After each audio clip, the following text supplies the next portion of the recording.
wanted to make a quick spoil talk here of Spider-Man No Way Home. If you haven't seen it, I mean, don't click on this, I guess. I mean, to my friends, I had a couple people tell me that I should make a spoil talk, so why not? Because there is definitely more that I wanted to talk about that I couldn't say in the original review, just because for the sake of just not wanting to give it away exactly what was I talking about. But yeah, I mean, this movie is it picks up right from the Far From Home movie, the Spider-Man, and right off the jump, those first 30 minutes to me, this is kind of what I wanted to say in the other review.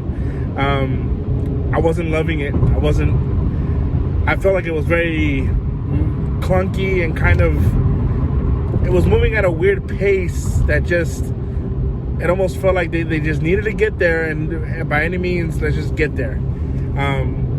You're dealing with a lot of, obviously, the fandom that comes with now, he is a Spider-Man, so you have both sides, people that are trying to, paparazzi trying to get interviews with him, and then you have the other side who hate him, who see him as this kind of, criminal. And yeah, I mean, I like that aspect. I like the aspect of him, trying to protect his friends, MJ, and the whole school thing. The school not accepting his friends and him because of the controversy surrounding Spider-Man. So I liked all that, and it was fine. But I just feel like the pacing of it just felt a little like, hey, we're gonna get there. We gotta get to we gotta get to the multiverse. We gotta get to these villains anywhere as soon as we can. It's almost as if when they were making this movie, they knew what they wanted to do in that second half of the film, that they reminded themselves like, oh yeah, we gotta do this first half of the film too, or this first hour of the film, and then he gets to Doctor Strange, and another part that I just didn't really love was the reasoning. You have this kid, Spider-Man, messing up the spell, and Doctor Strange, the adult in the room, is insane. I mean, he's telling him, hey, quit messing around, kid. But it's like, you couldn't have sat with him beforehand, like, hey, you sure that, he's the one adult in the room. And it just seemed like, I could be wrong, and I don't know, people can disagree with me on this. It seemed out of character for Doctor Strange. He always seemed like especially like, when he told Iron Man that he saw all the possibilities and there was only one possibility. That type of thinking from him, it seemed like he was always precise. Like, he always thought ahead of everyone. And I feel like in this aspect, he should have been the voice of reasoning here. I mean, he seemed like he was a child, just like Spider-Man, like Peter. So, I mean, it's fine. It just felt, I guess, the reasoning they used, that device plot that they used to get to the point where we got to with the villains and stuff, I just felt like that was just a little weak. And so up to that point, I'm not really loving the movie, honestly. It's fine. It's cool. But it isn't until we see Doc Ock and the Goblin come in that I feel like, okay, now this movie's settling in. It is now they're doing what they really wanted to do. And now we have possibly some of the greatest stuff MCU has ever put together. I want to talk about the scene where Goblin first comes in, and then Peter and Doc Ock get taken back to the Doctor Strange's place. I thought all that was cool. I like the difference in opinions now. From this point on, I do like the back and forth between Doc Ock and between Doctor Strange and Peter. I like their they have differences. They have difference of opinions on how they think they should handle these things. I really dug all that. I really dug, as he's pretty much trying to catch all the villains now. He goes and gets Electro. He has to get the Sandman as well. I liked all that. I was really that's where I feel like the movie was become grounded in. And then the scene where Aunt May dies. That scene, man, was heavy. It was emotional. Tom Holland really had to grow up, and as Peter Parker, you really begin to see the evolution of his character here as she passes away. You really felt that moment for him, and And I love that she brought, there was a lot of cool callbacks in this movie, and I love that she brought back the, with great power comes great responsibility. I really thought that was cool. That moment was cool that she said that. And it was just, it was interesting that it was Goblin who killed her. So it was, I just like, I don't know, something about all that I just really love, even though it was emotionally just, heartbreaking. And then from that point, obviously, we go back to MJ and Ned. And another part, I didn't really mention this in the review, but this is another part I didn't really like, where I just feel like it was cheap. And this is where I feel like Marvel, sometimes they get away with these things because they're Marvel. They can write themselves out of certain little holes, or just like, how are we going to do this next? Let's just have this, do that. Okay, cool. And this is another part. Ned all of a sudden has powers. And I know people, well, it's his bloodline or whatever, this and that. Yeah. Doctor Strange had to go to camp or on the mountains. He had to go and like physically train to be a sorcerer or whatever the heck they are. And Ned, it's just like, oh yeah, I can do it. All right, cool. He can do it. He has powers. All right, what? Like it felt cheap. These are just gripes of mine that I have because I do watch all these movies, and I just know MCU, they get away with these things where they're gonna write themselves out of a wall because they can. And honestly, at this point, as long as it's entertaining, as long as it serves us well, I mean, who's really going to complain? But it was a complaint of mine, and I did kind of see that as like, all right, man, I don't know. It just felt cheap. It felt really cheap to me. But yeah, this is the scene, obviously, when we finally get the, everyone was waiting, everyone was speculating whether these guys were in it. And yeah, you get Andrew Garfield and you get Tobey Maguire, the Spider-Man, come into the universe, and I thought it was awesome. I thought. And here's the thing, this is what's cool about it again, even with the villains that I was talking about earlier.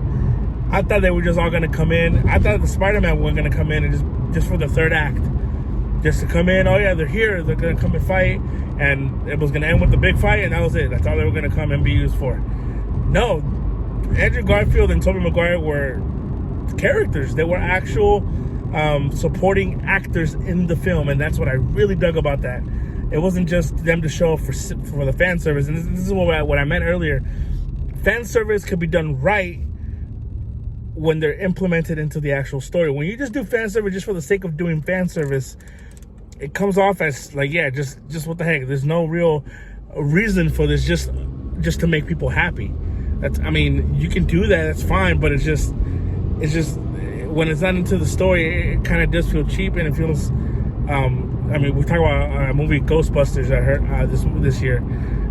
There was a lot of fan service in that, but it didn't feel like it was woven into the story as well. And you see it in a lot of movies.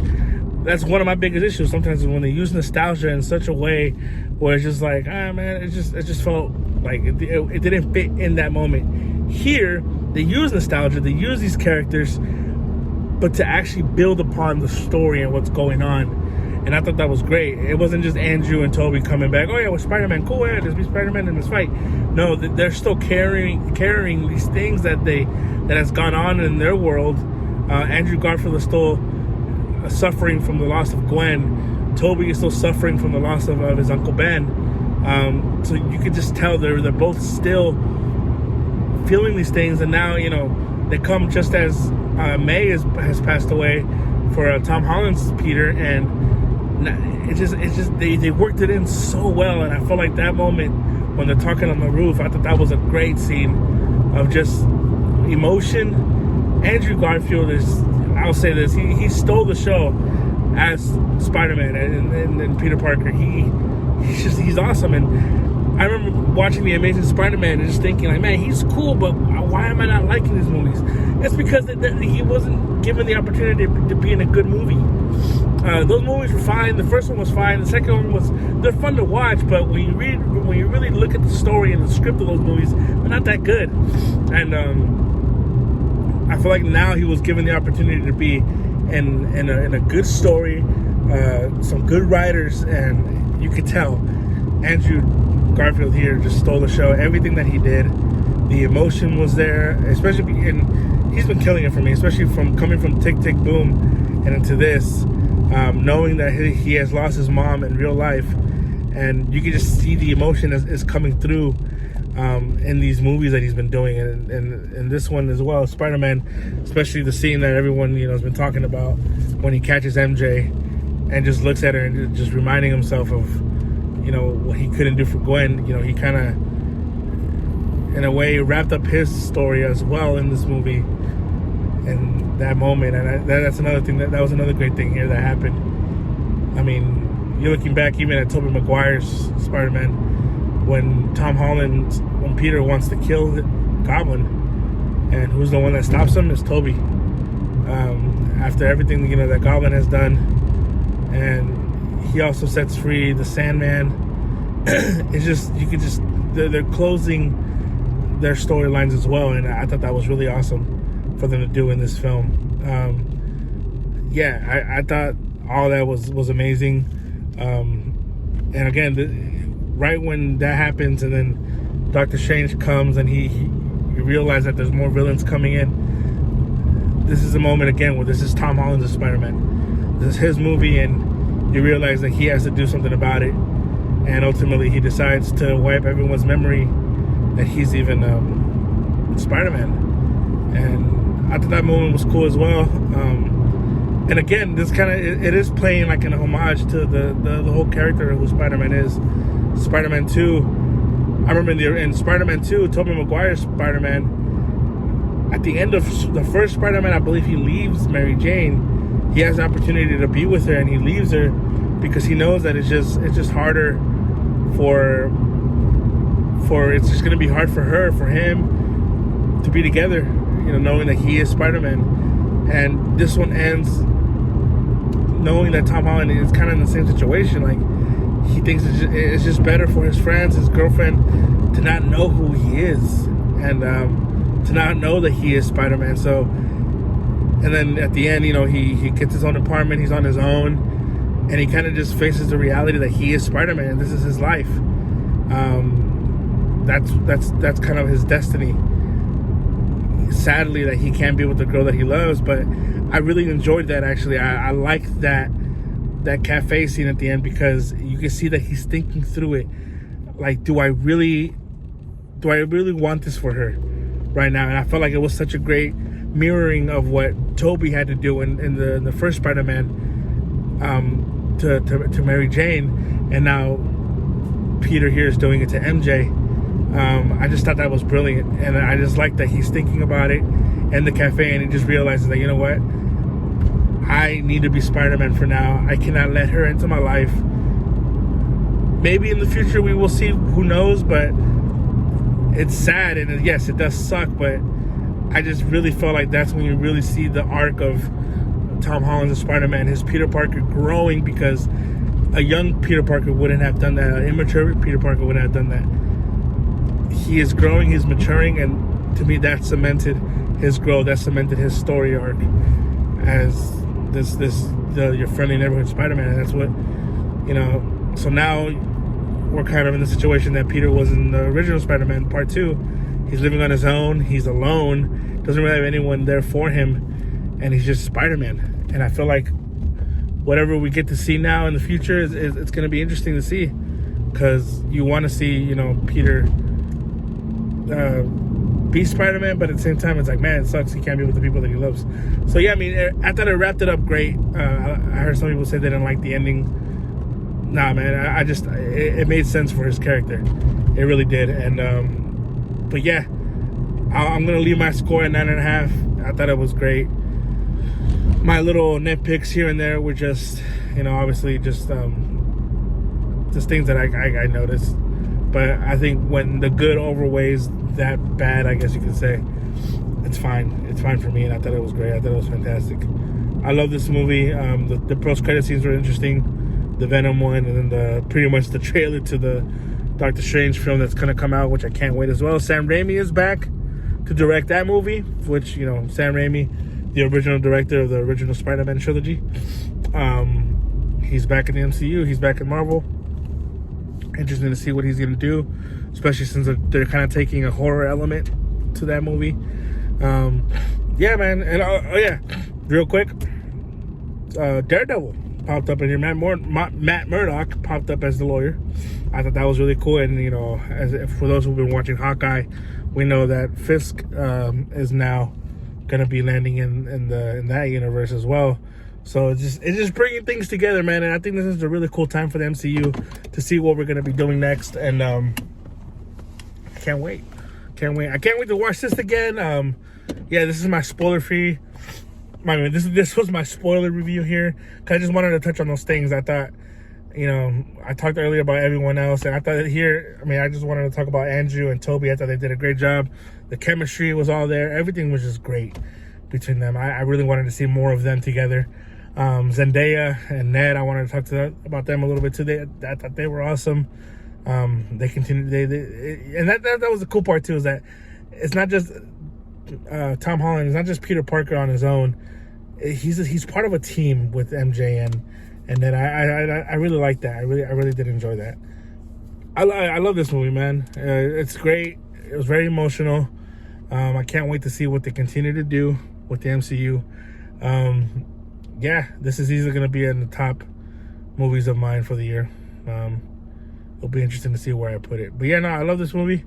Thank you guys for watching again. I know this one's a little longer than what I wanted it to be, but hey, if you really wanted to watch this and you guys stayed with me to watch this, appreciate it. To my friends, to the few viewers that continue to watch, you guys are awesome. To the ones who say they're going to watch and it's going to support me and don't, screw you guys. My opinion must suck to them. But hey, thank you guys, and my opinion sucks. Let me know, comment, like, subscribe. Please tell your friends, tell people about me, that I'd like to talk about movies. I'm going to try to be more consistent with certain movies that I can put out there. But yeah, let me know what you guys think. Thank you guys, man. Peace.